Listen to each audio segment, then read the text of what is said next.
introduce you with many changes that have occurred during the last months in the GDAL project and libGeoTIFF libraries regarding how coordinate reference systems are handled. And to be short, I will abbreviate it as CRS. So CRS is Coordinate Reference System. So first, have a look at how the situation was before regarding how CRS and coordinate operation dictionaries were handled. So you have probably all heard about the EPSG database, which is a database of CRS and their transformation, which is published by IOGP every few months. So they release that database in a number of formats, and for example, like a PostgreSQL database dump.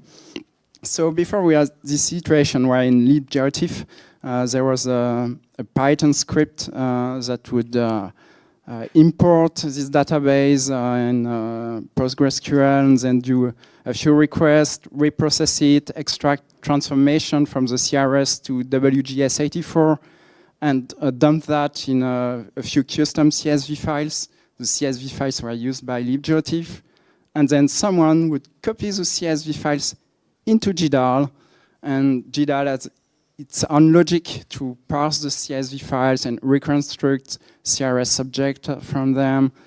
And GDAL had another Python script that would parse the CSV files and export the CRS definition as PROJ strings, you know, like this stuff, PROJ equal UTM, zone 31, datum WGS84. So quite messy. And actually the bus factor for this whole process was two people, myself and Howard Butler. But most annoying, you realize that there are three different versions, potential versions of the EPSG database. So depending on the tool you used and how recent it was, you could have different versions of the EPSG database. And so that was quite a mess because you got different results and it was really hard to figure out why. And you will notice that we don't have logos for PROJ and libGeoTIFF, so please contribute logos. So when you want to transform coordinates between two CRS, I found that it was a bit like this famous movie by Sergio Leone, The Good, the Bad, and the Ugly. And be reassured, if you haven't seen it, I won't spoil it, I promise. So let's start with the good. So it's this simple situation where you want to transform between two CRS that use the same geodetic datum. For example, you want to transform from a UTM projection to the geographic version using the WGS84 datum, for example. And this is a simple case because it's an exact operation from a mathematical point of view. It's really well defined. You can get an accuracy to the nanometer level or even better sometimes. So this is, yeah, the good situation. And now you have the ugly one, or maybe in Italian, il brutto. It's describe better the subtlety of it. It's when you want to transform between CRS that don't use the same geodetic datum. So here I took the example of New Zealand, where you have this old New Zealand 49 datum, and you want to transform to the new version, the 2000. And in the EPSG database, you have actually two direct transformation from that. But until PROJ 6, we didn't have the logic to do this direct transformation. So we had to go every time through WGS84, which is called the early binding approach. And so each time when you accumulate transformation, you accumulate inaccuracies. So in this process, the first transformation has a maximum accuracy of 1 meter, and the second one also an accuracy of 1 meter. So depending if you sum up or take the max of them, you add finally a 1 meter or 2 meter inaccuracy. Whereas if you be able to use a direct transformation using a grid, you could have 20 centimeter accuracy. So clearly that was something suboptimal. But if there are people from New Zealand in this room, they will say that it's a bad example, because actually, if you look at this second transformation, it's a null transformation, because the New Zealand 2000 datum is considered at some epoch to be equivalent to the WGS 84 datum. So in that particular case, yeah, the brutal approach was not that bad. And actually, it was not that bad for a number of situations. But now I will come to the bad.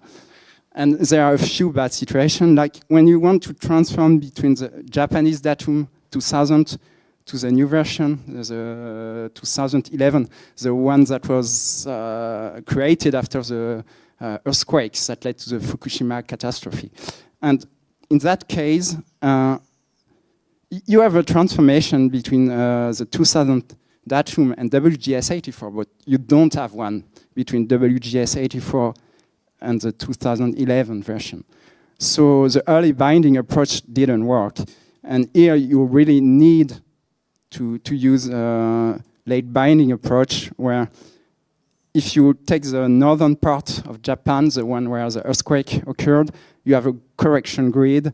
And for the southern part of Japan, it's a null transformation, because the datums are the same.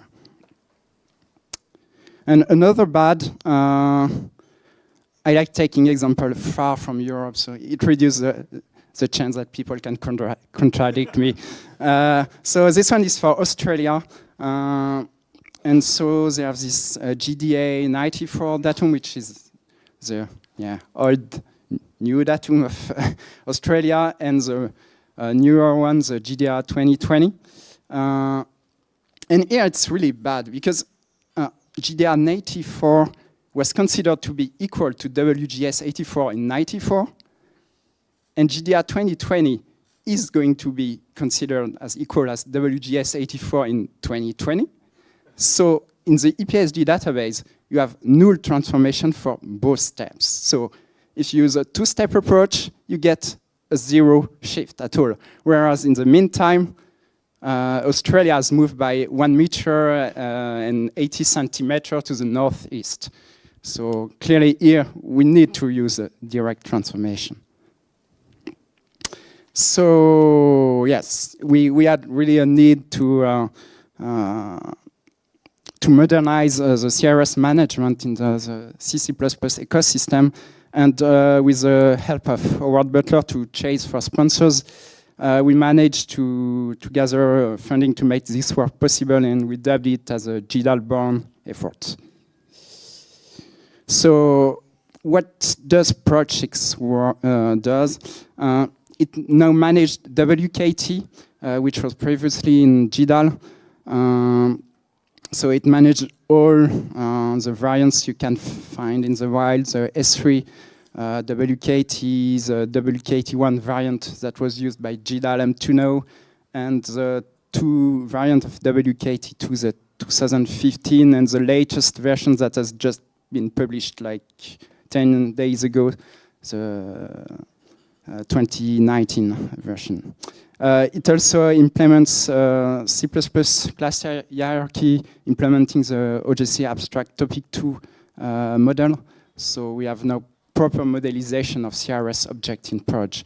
And this was quite a substantial effort, because the number of lines of code in PROJ has doubled before and after this effort. Another aspect is that instead of using CSV files, we now use SQLite database, so it offers better query capabilities, and we can integrate in a seamless way several catalogs from EPSG, S3, the French National Geographic Institute, and maybe soon we'll have also the International Astronomic CRS database. It implements a late binding CRS transformation approach I mentioned before. That is the capability to directly use transformation from the source to the target CRS instead of going through WGS 84 systematically. It can make use of area of uses, because when you have 2 CRS, you can have different transformation according to the place where you are. If you're in the United States, you can have a transformation per state, for example. And it also has better temporal handling with a new concept like dynamic datums and datum ensembles.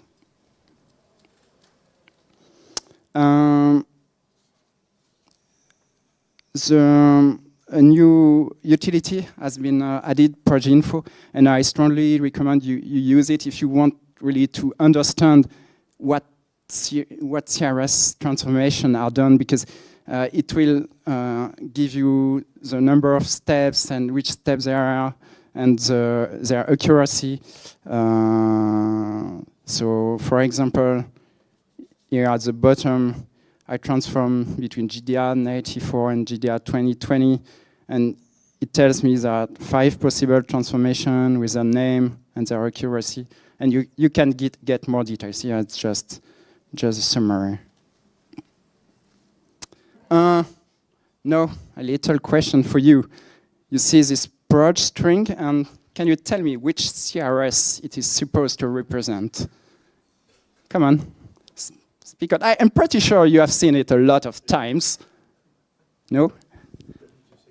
Okay, so this one can be used for all these CRS. So ETRS 99 in Europe, the Australian datum, the Japanese datum, the New Zealand datum in North America, in Latin America, and many, many others. So PROJ strings to represent CRS are really a no-go in this new approach, this late binding approach, because they don't encode the datum information.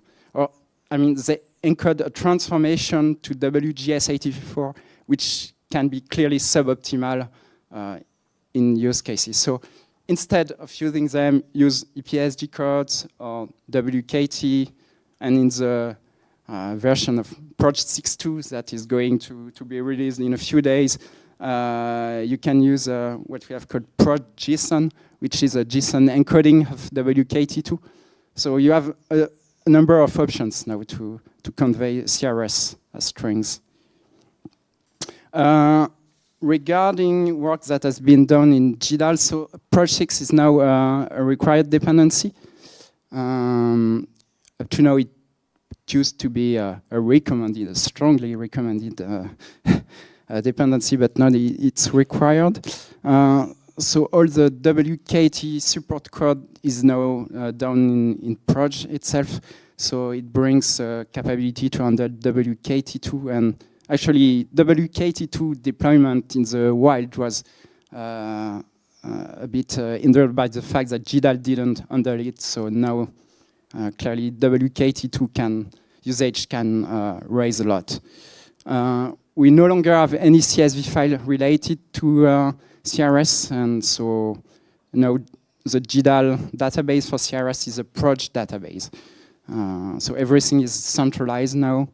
We have the capability to do time-dependent coordinate operation if you deal with dynamic datums, where the coordinate must be accompanied with a coordinate epoch. You can specify this coordinate epoch to have really a precise transformation. We have this new CT switch, which has been added to the OGR and GDAL warp utilities, and it enables you to specify the exact coordinate transformation pipeline as a PROJ string. And you will typically get it from the PROJ Info utility I just mentioned before. So this is clearly an advanced switch when you want to precisely control which coordinate transformation you do. And yeah, last item, which a number of people will consider more as a bug than a feature, is that the EPSG axis order is now enforced at the low level by default. That means if you use EPSG 3426, the first component of the coordinate tuple will be the latitude.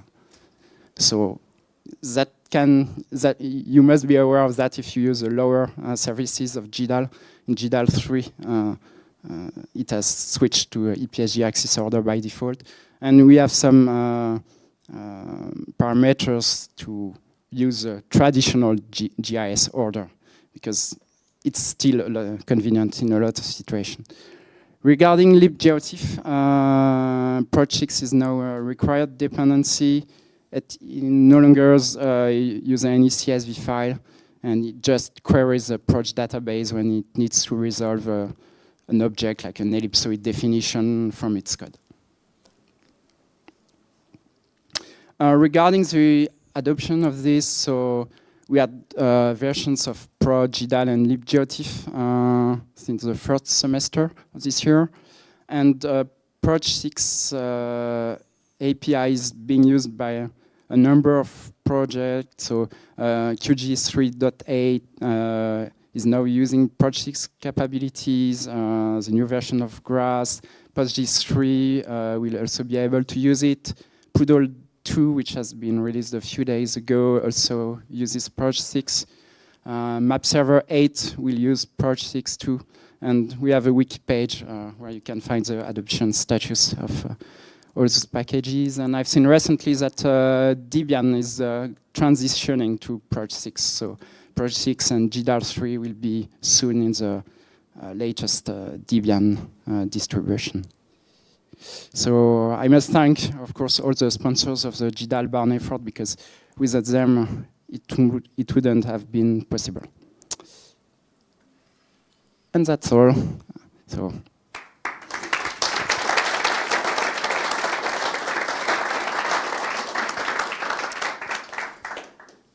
any questions? I remember that there were some old Esri well-known ID numbers that were somewhere in those CSV files that kind of helped map data that used those well-known ID numbers. Have those been put into the SQLite database? Yes, we actually S3 has a GitHub repository where they publish all their CRS and transformation database. And this has been completely pulled in as a PROJ database. So you will find all the S3 current and even deprecated code in it. Other question?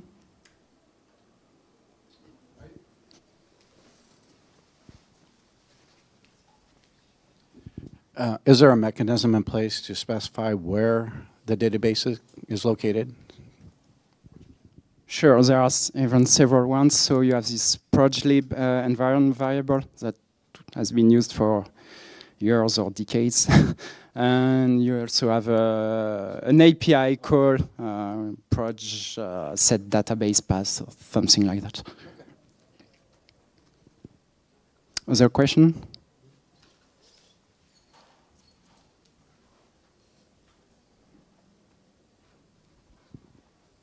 Is there epoch information in the EPSG database, or is that coming for the epoch, the time information for the datums? Yeah, time support in the EPSG database is slowly going into the database, and actually they are going to do a major change in their data model in the few months.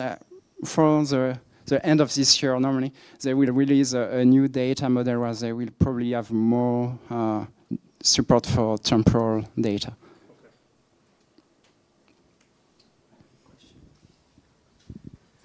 I'm currently working with a reference system for which there is no EPSG code, and I contact the EPSG and they don't even reply, so I guess there will never be one. Is there any possibility of having this reference system inserted into the new PROJ database? So, yeah, technically, there's no issue to add a new CRS definition. I mean, the database is quite, yeah, structure is, valid for any CRS definition. So we can technically do that. I think we don't really want to become a PROJ CRS authority because, yeah, Christians there said, no, don't do that. Because yeah, it's a tough job. I mean, to assert if a CRS definition is a correct one or not. So it would be more on a case by case. Yeah, I would say first try with EPSG to see if they want to accept. Well, you tried, and yeah, maybe in that case we can consider it if it suffers of sufficient general interest to. I mean, some other authority like ESRI or somebody like that, because those are pulled in too. yeah, but yeah, when you define something, you need to have some expert knowledge to know if the yeah. I have contacts with a person at EPSG, and they say that sometimes they receive contribution from different agencies, and sometimes they say, well, you provided us with scrap. I mean, your CRS definition is wrong. Just fix it first. So you really need strong expertise to know if the CRS definition is good. Yeah.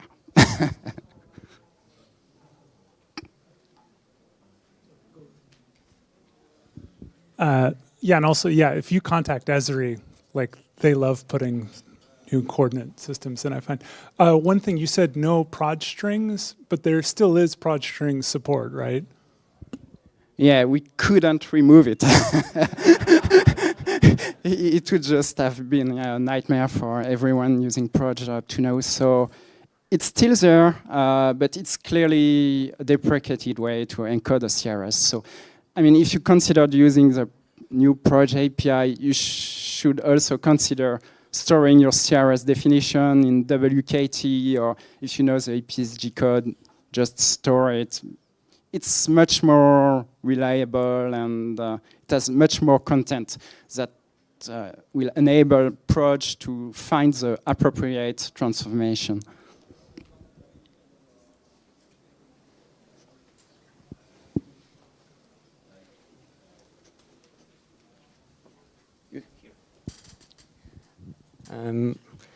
Let's say I'm developing some lightweight embedded application, and I always know the coordinate systems I'll be transforming between.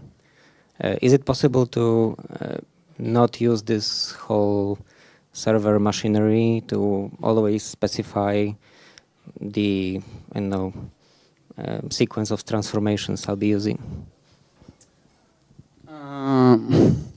Well, you would need to do a custom build, I guess, to, for example, strip out or the method, projection method you don't know, or you can just look at the source code and extract the few lines of math you need.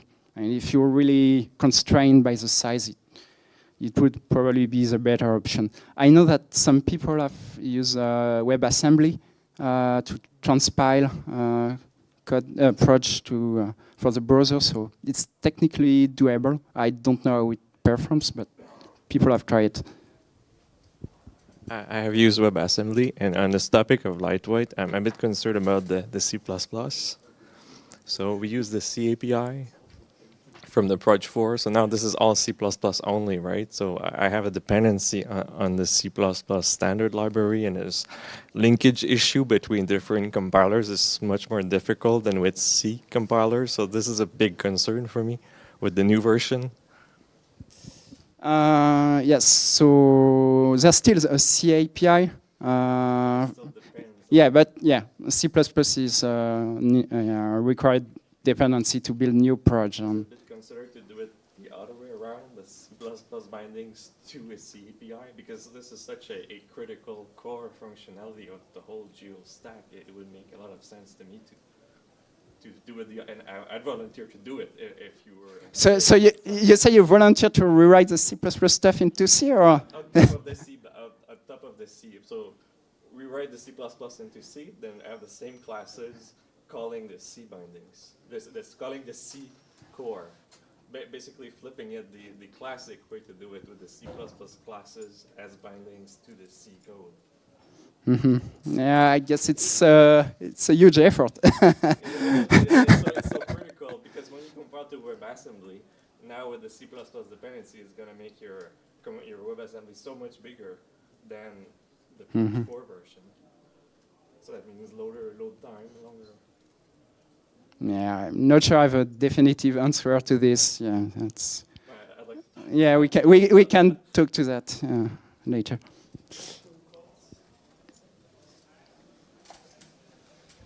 Thank you, Evan. Thank you, all the speakers, and thank you all for coming to this session. I hope you enjoyed. And now enjoy the coffee break. See you later.